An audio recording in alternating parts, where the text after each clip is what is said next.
भद्रक श्रीराम नवमी पूर्व गणदौड़ अनुष्ठित होउछि। गणदौड़ स्थानीय तारिणी मंदिर पाखु आरंभ हो बाईपास जगन्नाथ मंदिर पर्यंत जीव।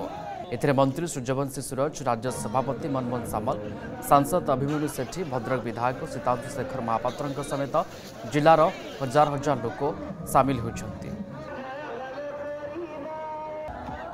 भद्रक जिलार गणपर्व श्रीराम महायज्ञ समिति द्वारा आयोजित ये गणदौड़ ये संपूर्ण कार्यक्रम प्रथम प्रक्रिया आज जो भाव में भद्रक शह शह युवक राजरास्ता को आसिक ये जो गणदौड़ ना रखा जाए मातृभूमि गणदौड़ ये मातृभूमि गणदौड़ में सामिल होती राष्ट्रवाद रे निजक तल्लीन करिसेंती।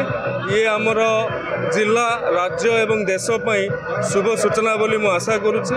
मातृभूमि गणदौड़ ये कार्यक्रम आमर गुड़ाए वर्ष है एवं 25 वर्ष पूर्ति अवस्था एक महोत्सव परिणत हो 21 आबाल बुद्धबंध समस्ते कार्यक्रम भाग नौ।